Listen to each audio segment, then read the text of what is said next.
বন্দে প্রচোত্তমম, বন্দে প্রচোত্তমম, বন্দে প্রচোত্তমম। সর্বাগ্রে প্রণাম নিবেদনকে আমার জীবন রথের সারথি ইউকাল পরকালে মালিক জীবন বিদ্যুর দাতা যোগ পুরুষোত্তম পরম প্রেমময় স্নেহা কোনকুল চন্ডী চিত্রণ প্রণাম ঠাকুর অবিনাশ সত্তা লক্ষ্মীশ্বর জগৎ জনী শ্রী শ্রী বর্মের রাঙ্গার আতুলচরণ প্রণাম মেঘে লক্ষ্মীনারায়ণ অম্বিত আশয় পরম পূজ্য বাদ শ্রী শ্রী বড্ডা চিত্রণে প্রণাম নিবেদনকে বর্তমান সৎসঙ্গ মহাপরিচালক আমার জীবন পথের প্রেরণাদায়ক পরম পূজ্য পাদ শ্রী শ্রী আথে দেবী চিচরণে প্রণাম নিবেদনকে পূজন অবিন্দাস গুরুকুলের সকলের সদস্যের চিচরণে নামধান ষষ্ঠীযজ্ঞ কর্তৃক আয়োজিত আজকে এই সান্ধ্যকালীন অনুষ্ঠানে উপস্থিত ঠাকুরের পুত্র পাঞ্জাধারী কর্মীবৃন্দ, বর্ণীয় সঞ্চালক মহোদয়, ইষ্ট পিপাসু সদ্য দাদা মহতি মাতৃমন্ডলী প্রত্যেকের প্রতি আমার অন্তরে অন্তঃস্থল থেকে আন্তরিক জয়গুরু। সৌদ বিশ্বনাথ দা হঠাৎ করে বলল আপনাকে কিছু ঠাকুরের কথা বলতে হবে আর উপনয়ন নিয়ে কিছু কথা বলতে হবে। তখন ভাবছি আমার মতো এই বোকা মূর্খ মানুষটা দেখি দিয়ে ঠাকুর কি বলাবেন জানি না। দাদা যেহেতু বলেছে ইষ্ট কাজে বিরাম রাখতে নেই বা নিষেধ করতে নেই, যেহেতু সময় আছে। মন্দিরে সৎসঙ্গ ছিল, ওখান থেকে এসে ঘরে আপনাদের সঙ্গে যুক্ত হয়েছি। ঘরে একটু মেহমান ছিল, ওদের সঙ্গে কথা বলে তারপরে যুক্ত হয়েছি। সে কি আনন্দ, সে কি প্রশান্তি, প্রভুর গুণকীর্তনে মত্ত থাকা।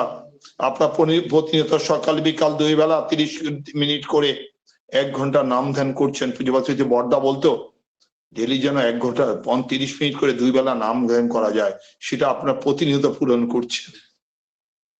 ঠাকুরের সে আশীর্বাদটা আপনারা প্রতিনিয়ত মাথা পেতে নিচ্ছেন, ঠাকুরকে ভালোবেসে সেই অর্ঘ্যটা নিবেদন করছেন। সে কি আনন্দ, সে কি প্রশান্তি। নামে সব হয়। ঠাকুর বলছেন নাম করবি, নাম করবি, নামে সব হয়। সেই নাম আপনারা প্রতিনিয়ত করছেন। কত ভাগ্যবান আপনাদের সঙ্গে যুক্ত হতে পেরে। আজকে সেই প্রসাদটাও আমি পাচ্ছি। সে কি পুণ্য, সে কি আতৃপ্তি, সে কি প্রশান্তি। শুধু আত্ম উপলব্ধির ব্যাপার।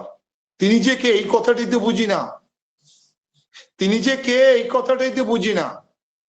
কারণ 1295 30 ভাদ্র শুভ তালমিতে পাবনা জেলা হেমায়তপুরে তিনি পিতা শিবচন্দ্র চক্রবর্তী রয়েছে মাতা মনমোহিনীর গর্ভে এই ধর্মে অবতীর্ণ হয়েছেন। তিনি পুরুষোত্তম। আমার কি, আমি তাকে ধরে কতটুকু তৈরি হতে পেরেছি, তার পঞ্চনীতি পালন করে, তার নির্দেশগুলো পালন করে আমি কি আমার জীবনে মূর্ত করতে পেরেছি কিনা, আমার জীবনে তাকে প্রতিষ্ঠা করতে পেরেছি কিনা, কারণ আমি তাকে ভালোবাসতে পেরেছি কিনা, আমার হৃদয়ের সর্বোচ্চ ভালোবাসা প্রভুর জন্য উজাড় করে দিতে পেরেছি কিনা। এটাই সবচেয়ে বড় জিনিস। সেই কাজটাই আপনারা করছেন। কত ব্যস্ত, কত জাগতিক, কত কাজ, কত চিন্তা, কত চেতনা, সবকিছু উজাড় করে প্রভুকে নিয়ে সকাল বিকাল 2 বেলা মেতে থাকা এইভাবে নামের মাধ্যমে। 4টিখানি কথা নয়, কত ধৈর্য, কত শৌর্য, কত বীর্য, কত কিছুই না লাগে মানুষের জীবনে। তার প্রত্যেকটা জিনিস আপনাদের কাছে আছে। এই কারণে আপনারা প্রতিনিয়ত করে যাচ্ছেন প্রভুর এই গুণকীর্তন। প্রভুকে ভালোবাসার অগাধ টান আপনাদের কাছে। প্রেম বলতে যে কথাটা, একটা কথা আছে, বিনা প্রেম সে নাহি মিলে নন্দ দুলাল। আপনাদের কাছে সে প্রেম পরিপূর্ণ। ভালোবাসার কাঙ্গাল তিনি, তাকে ধরেছেন আপনারা। সেই ভালোবাসাটা আপনাদের কাছে উজাড় করে তিনি দিয়েছেন। সেটা আপনারা প্রতিনিয়ত উপভোগ করছেন, অনুভব করছেন। এই কারণেই প্রত্যেকেই যজ্ঞে যুক্ত হয়ে প্রভুর গুণকীর্তনে মত্ত আছেন। প্রভু তুমি যা করো, আমি বলতে শব্দটা এটা আমি বুঝি না। তুমি আছো, তুমি আছো বলে আমি এখন কথা বলছি, তুমি আছো বলে আমি অক্সিজেনটা নিতে পারছি, তুমি আছো বলে আমি খাচ্ছি, তুমি আছো বলে আমি চলছি। সব তুমি প্রভু। আমি বলতে কিছু নেই পৃথিবীতে। আমি বলতে পৃথিবীতে যে শব্দটা সেটা আমি বুঝি না, কারণ তুমি আছো। আমি আজকে যে ঘরে বসে কথা বলছি এটা তার দয়ায় ঘর, তার আশীর্বাদের ঘর, তার এত দ্বারা আশীর্বাদের ঘর। তাহলে আমার কি রইল? আমার তো কিছু নেই, সবকিছু তো তার। এই কারণে তিনি বলছেন you are for the lord not for others, you are for the lord and so for others. তুমি প্রভুর আর কারণ আগে প্রভুর হতে হবে। উষাই নিশাই মন্ত্র সাধন চলাফেরা জপ, যথাসময় ইষ্ট নির্দেশ মূর্ত করাই তো। মাছ মাংস খাসটি আর পেঁয়াজ রসুন মাদক ছাড়, মানুষ আপন টাকা ভরে যত পারিস মানুষ ধর। পুজবাল স্মৃতি বর্দা বলছেন এই 3টা বাণী একজন মানুষ তার জীবনে যখন মুক্ত করতে পেরেছে, তার জীবনে কোনো দুঃখ নেই, কোনো জ্বালা নেই, কোনো যন্ত্রণা নেই, সে সব কিছুকেই গ্রহণ করে নিতে পারবে, কারণ সে সবকিছুতেই আয়ত্ত করে নিতে পারবে, কারণ নাম করা লাগে, নামে সব হয়। বসে অনবরত নাম করা, ভোরবেলা যে নাম হয়, গত 3-4 দিন আমার নামটা খুব ভালো হচ্ছিল না, তখন আমি ভাবছি আমার কোনোখানে মনে একটু ত্রুটি হয়েছে, চলার ফেরায় কোনোখানে আমার কোনো খামতি হয়েছে, যেখানে নামটা হচ্ছে না কেন। আজকে ভোরবেলা উঠে দেখলাম, না ঠাকুর, আমি স্যারেন্ডার করতে হবে তার কাছে। আমি কি করি? আমি কিছু করি না তো প্রভু, তুমি করাও। আমার ভুল ভ্রান্তি, আমার ভুলকে আমি করছি, তুমি তো নও। আমি তোমার কাছে চাইতে জানি না, আমি তোমার কাছে আমার অর্থ, প্রতিপত্তি, ধন সম্পদ, বৃত্ত সবকিছু চাই, তোমাকে চাই না। কুরুক্ষেত্রে যেটা যুদ্ধে যেটা হয়েছিল, পাণ্ডবরা চেয়েছিল ভগবানকে, আর কৌরবরা চেয়েছিল 1 লক্ষ নারায়ণী সেনা, সেটা যুদ্ধের ফলাফলটা আপনারা সবাই জানেন। সেরকমই আমি চাই শুধু তোমাকে প্রভু, আমার কিছু দরকার নেই, বাড়ি গাড়ি অর্থ প্রতিপত্তি বৃত্ত নাম সম্পদ কিছুই আমার লাগবে না, শুধু তোমাকে চাই প্রভু। আশিস গাঙ্গুলি দা একদিন ঠাকুরের পাশে বসে আছেন, বলছেন, আশিস দা আপনি তো এত কিছু করলেন, আপনাকে আমি কিছু দিতে চাই। বলছে আমার তো কিছু লাগবে না। বলছে আমি কিছু দিতে চাই, আপনি বলুন। বলছে লাগবে না। যে আবার যখন বললো, বলছে দিবেন তো ঠাকুর? বলছে হ্যাঁ ঠাকুর, আমার শুধু একটাই ইচ্ছা, একটাই চাওয়া। বলে কি? আমার অন্তিম যাত্রায় যেন আপনাকে আমার পাশে পাই। দেখেন আমরা হলে শুধু পেলে কিছু বাড়ি গাড়ি অর্থ প্রতিপত্তি এগুলো আমাকে দিয়ে দিন ঠাকুর। আর সত্য আশিস বললেন যে আমার অন্তিম যাত্রায় যেন শুধু আপনাকে পাশে পাই। চাওয়াটা কোথায়? চাওয়াটা না পাই দুঃখ, কিছু চেয়ে না, সব অবস্থায় রাজি থাকো, দেখবে সব তোমার হয়ে যাচ্ছে। শুধু প্রভুকে চাই, আর কিছু দরকার নেই, তোমাকে চাই প্রভু, শুধু আর কিছু দরকার নেই, তুমি থাকো। যেমন চাইলেন তেমনই তিনি পেলেন, যেমন চাইলেন তেমনই তিনি পেয়ে গেলেন। যে তার অন্তিম যাত্রায় ঠাকুর পাশেই ছিলেন। আমরা তো চাই, চাইতে জানি না তো আমরা। রজনীকান্ত সেন একটা গান আছে, ওরা চাইতে জানে না দয়াময়, চায়ে ধন জন আয়ু আরোগ্য বিজয়। ওরা চাইতে জানে না দয়াময়, আমরা প্রভুর কাছে চাইবো কেন? আমি প্রভুর হতে চাই তো আমরা চাইবো কেন? আতুর ঘরে বাচ্চাটার জন্য তো তার মা সবকিছু করে, বাচ্চার তো কিছু চায় না, আমার খিদে পেয়েছে, আমার পায়খানা হয়েছে, পচ্চা পেয়েছে, বলতেও পারে না, তাহলে কিভাবে হবে? সে চাইবে কেন? চাওয়ার দরকার নেই তো। সে মা তো সব দেখছে, আর আমার মালিক যিনি, তিনি তো সব দেখছেন। আমার কি প্রয়োজন, তিনি তো আমার সবকিছু পূরণ করে দিচ্ছেন, সব দিচ্ছেন, কিচ্ছুর অভাব রাখছেন না তো। আমি একটা জিনিস আত্ম উপলব্ধি করতে পারি, বিশেষ করে আমি নিজে ব্যক্তিগতভাবে উপলব্ধি করি, আমার কোনো কিছু তুলনা নেই। গতকালকে ছোট ছেলে কল করলো, বাবা কি লাগবে? ও বাইরে আছে, ওর এক বন্ধু আসতেছে, রুমমেট। কি লাগবে? বলছি বাবা একটা কাজ করিস, একটা জিনিস লাগবে। ও যে কি বাবা বলো? বলেন আপনার কি লাগবে? তুই শুধু একটু ইষ্টভীতি করবি, 2 বেলা প্রার্থনা করবি, এটা নাম ধ্যান করবি, এর চেয়ে বড় কিছু আর দরকার নেই।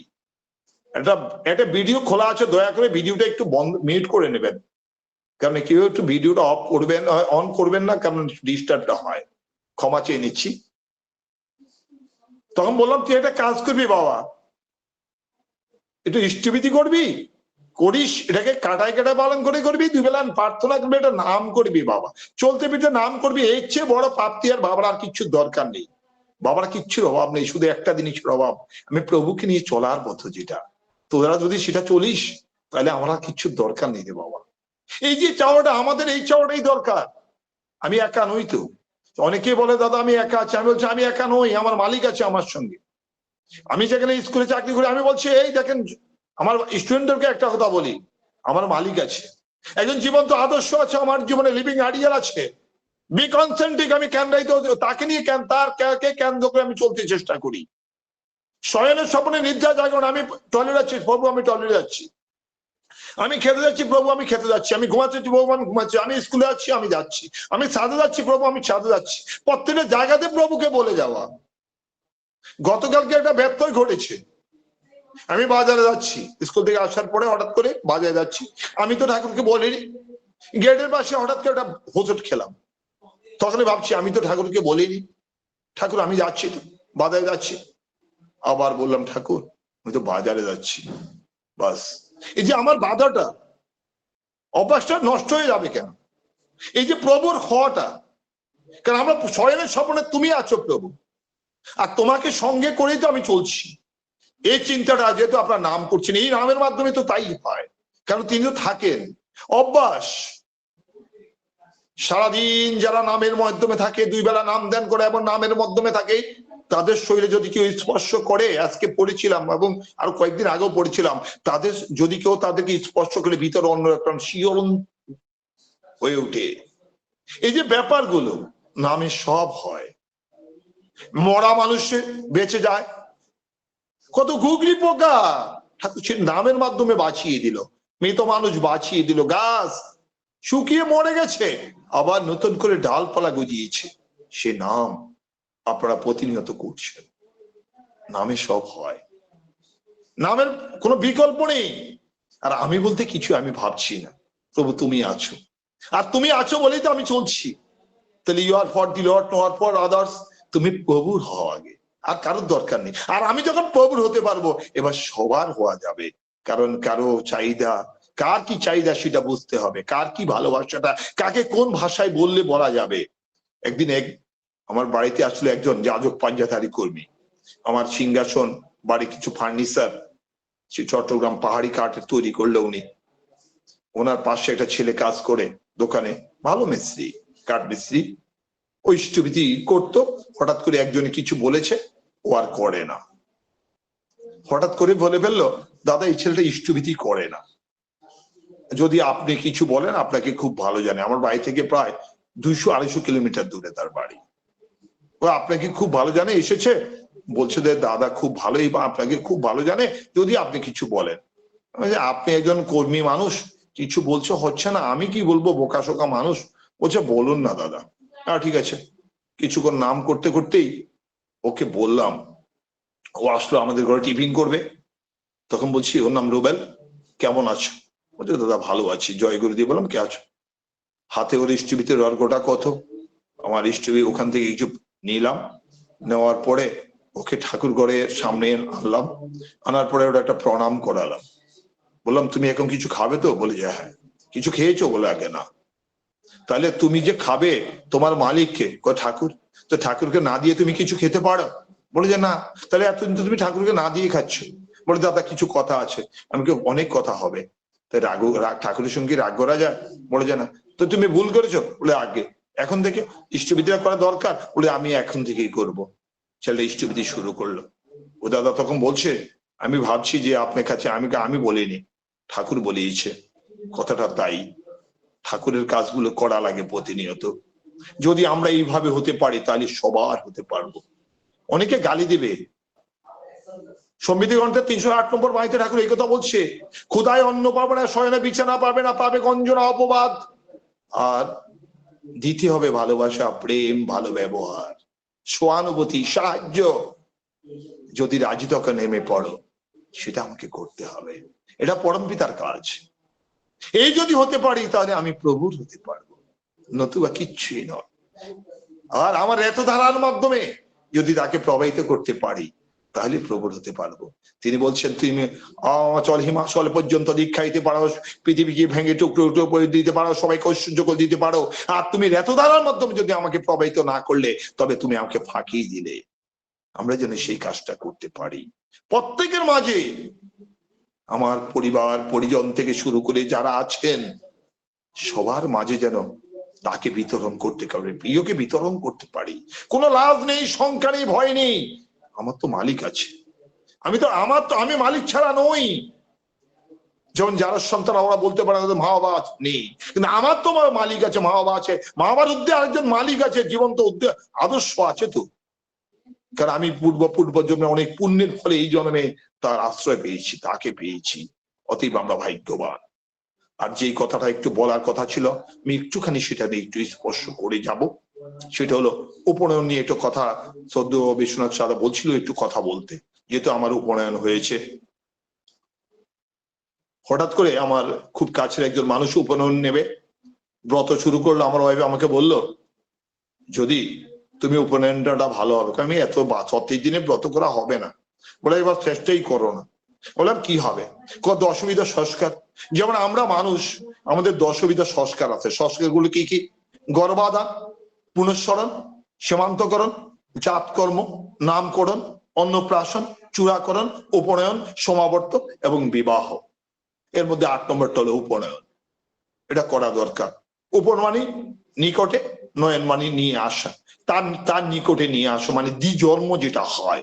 প্রথম জন্ম আমরা মাতৃগর্ভ থেকে আসলাম, আর উপনয়নের মাধ্যমে আমাদের দ্বিজন্ম হয়। মানে আধ্যাত্মিক জগতে ঢোকার জন্য একটা ভালো অবস্থানটা। সেখানে 3 বর্ণের উপনয়ন আছে, ব্রাহ্মণ, ক্ষত্রিয়, বৈশ্য, শূদ্র। ব্রাহ্মণরা তো ওইভাবেই হয়ে যায়, তাদের বংশ পরাক্রমে হয়। ক্ষত্রিয়রাও নিতে পারে, আর বৈশ্যর, আমরা বৈশ্য, আমাদের 12 বছর পরেই উপনয়নের শুরু হয়।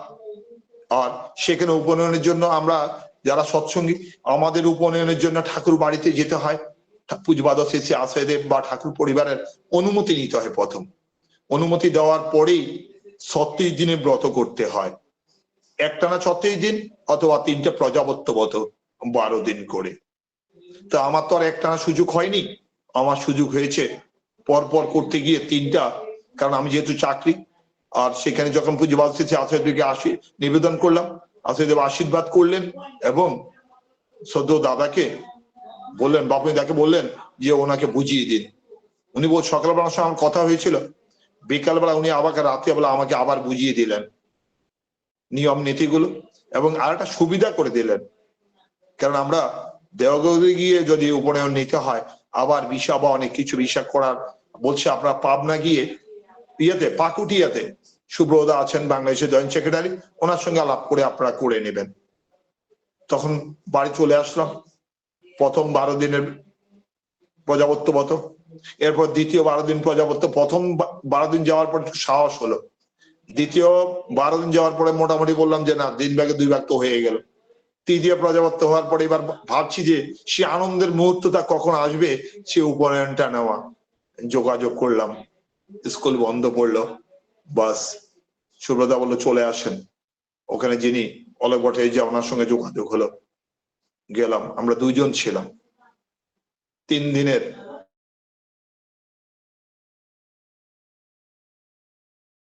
করে একটা যজ্ঞ হয়। সেই যজ্ঞের ফলে এরপরে একটা উপনয়ন দেওয়া হয়, এবং সেই উপনয়নটা এমন একটা ঘরে রাখা হয় যে কোনো আলো বাতাস নয়, শুধু ঘরের লাইট, সূর্যের আলো, চাঁদের আলো কিছু দেখা যাবে না, সব বন্ধ করা। যিনি ব্রাহ্মণ, আমাদের উপনয়ন পুরোহিত, উনি ছাড়া আর কারোর সঙ্গে দেখাও করা যাবে না, এমন ভাবে আমাদেরকে রাখা হয়েছে। হঠাৎ করে রাত্রিবেলা ঝড় তুফান প্রচুর। প্রথম দিনে ভাবছি যদি আমি একা হতাম খুব ভয় হতো। ঠাকুর কিন্তু 2 জনকে রাখলেন, 2 জন একসাথে ছিলাম 3 দিন। 1 দিন 2 দিন 3 দিন হবিষ্যন্ন, রাতে আবার দুধ কলা সাবু খাওয়া, এই যে ফল এগুলো খাওয়া, আর 3 বেলা মানে 3 দিনে হবিষ্যন্ন করার পরে 3 দিন আনতে, পরের দিন ভোরবেলা কিছু নিয়ম শেষ করে আবার স্নান করে আমাদেরকে বিদায় করা হলো। এবং এটা ভাবছি যে আরো আগে কেন করলাম না। এই যে ঠাকুরের এই আশীর্বাদটা, এটা আমাদের দশবিধ সংস্কারের জন্য সবচেয়ে বড় একটা সংস্কার আধ্যাত্মিক জগতের। কারণ এখানে মানুষের কিছু ঋণ শোধ হয়, দেব ঋণ, ঋষি ঋণ, পিতৃ ঋণ। এই ঋণগুলিরও কিছু কথা উল্লেখ আছে এখানে। যে 3টা সুতা, 3টা 3 করে নয়, সত্য রজতম, সেগুলির কথা উল্লেখ আছে। অনেক বিস্তৃতি, অনেক লম্বা। কিন্তু এই যে উপনয়নটা আমরা নিচ্ছি, সেখানে যে সে কি আনন্দ, সে কি প্রশান্তি, অনেক কি। এবং সবচেয়ে বড় জিনিস সুবিধা হলো গায়ত্রী মন্ত্র শুধু আগে শুনতাম শুধু ব্রাহ্মণরাই গায়ত্রী মন্ত্র পাঠ করবে, আর কেউ না। কিন্তু উপনয়নের মাধ্যমে সেই অধিকারটাও পরমপিতা সেটা করিয়ে দিলেন যে 2 বেলা আমাদেরকে গায়ত্রী মন্ত্র পাঠ করতে হয়। 2 বেলাই কেন, আমাদের যিনি উপনয়ন দিয়েছেন তিনি নিয়মগুলি বলে দিয়েছেন যে এই নিয়মে আপনারা চলবেন, এইভাবে চলতে হবে, আর আপনাদের জন্য এই নিয়মগুলি বাধ্যতামূলক। এবং সেখানে কঠিন কিছু নেই, সহজ নিয়ম। যেহেতু নিজের কাছে একটা জিনিস শান্তি, স্বস্তি, সে কি আনন্দ লাগছে যে প্রভুর এই কাজটা তো প্রভু তো এই কাজটা করিয়ে দিলেন। ব্রত 4 দিনের শিশু প্রজাপত্য ব্রত করতে গিয়ে হিমশিম খেয়ে গেলাম, আর যখন 36 দিনের ব্রত 3টা প্রজাপত্য ব্রত করছি, ভাবছি কিভাবে, প্রথম শুরু করার সময় ভাবছি কিভাবে করব, কখন যে চলে গেল 12 দিন ভাবতেই পারিনি। 3 বার 36 দিন কখন যে পার করে দিলেন পরম পিতা, ভাবার কোনো সুযোগ পাইনি। এটা পরম পিতার কাজ, তো তিনি করিয়ে নিলেন। শুধু একটু আশীর্বাদ লাগে প্রথম, এরপরে নিজেকে করতে হয়, তবে 36 দিনের ব্রত 1 বছরের ভিতর কমপ্লিট করতে হয়। এই 1 বছরের ভিতর কমপ্লিট করে 1 বছরের ভিতর উপনয়নটা নিতে হয়। আমি যেই বাড়িতে বাস করি, আমাদের বাড়িতে অনেক বড় একটা বাড়ি, প্রায় 25 পরিবার। আমাদের একজন প্রয়াত ঋত্বিক দেবতা, যখন আমাদের বাড়িতে বলা হয়েছিল যে শ্রাদ্ধটা আপনারা 15 দিনে করবেন, তবে একজন উপনয়ন নেবেন, উনি 36 দিনের ব্রত করেছেন, কিন্তু আর দেওঘরে গিয়ে উপনয়ন নেওয়ার মতো সেই সুযোগ আর উনি পাননি, হয়নি ওনার, বিভিন্ন দৈন্য দশা, বিভিন্ন কারণে। পরমপিতা হয়তোবা সেই কাজটা আমাকে দিয়ে করিয়ে নিলেন। এটা আমার কাছে সবচেয়ে বড় প্রাপ্তি। ওনার যে আশীর্বাদটা হয়েছিল, হয়তোবা পরমপিতা সেই আশীর্বাদটা আমাকে দিয়েই সেটা পূর্ণ করালেন। কারণ এই যে কাজটা, এটা আমি বড় ভাগ্যবান। ওরা অনেকেই বলে যে দাদা আমাদের সেই 15 দিনের শ্রাদ্ধটা এখন সার্থক হয়েছে।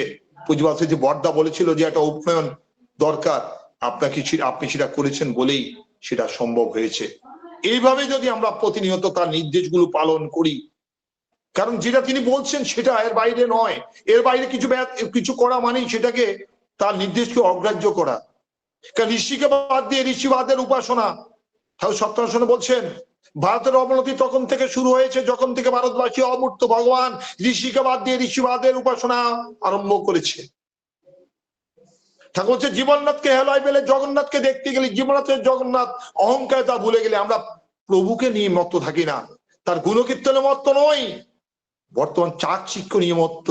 আর সৎসঙ্গ জগৎটা এমন একটা জগৎ, কর্মজগৎ, এটা করা লাগে, প্রতিনিয়ত করা লাগে, করা ছাড়া কিচ্ছু হয় না। আমরা যাই কিছু দেখছি তো চিন্তা করি না কেন, শহরের স্বপনে সেটা আমাকে করে নিতে হবে, এটা যেন আমরা করতে পারি, প্রতিনিয়ত যেন করতে পারি, আর প্রভুর নির্দেশগুলি যেন আমাদের জীবনে মূর্ত করতে পারি, তাহলে আমরা ভালো থাকবো, সুস্থ থাকবো, সুন্দর থাকবো। পরম পিতার আতুল চরণে আপনাদের প্রতি পথ থেকে নিরোগ মঙ্গলময় জীবন, ইষ্টময় জীবন প্রার্থনা করি। আপনারা সবাই ভালো থাকুন, সুস্থ থাকুন, সুন্দর থাকুন, প্রভুময় থাকুন। এতক্ষণ যা বলেছি যদি কোনো ভুল কিছু বলে থাকি, আপনাদের একজন মনে করে ক্ষমা সুন্দর দৃষ্টি দেখবেন। জয় গুরু।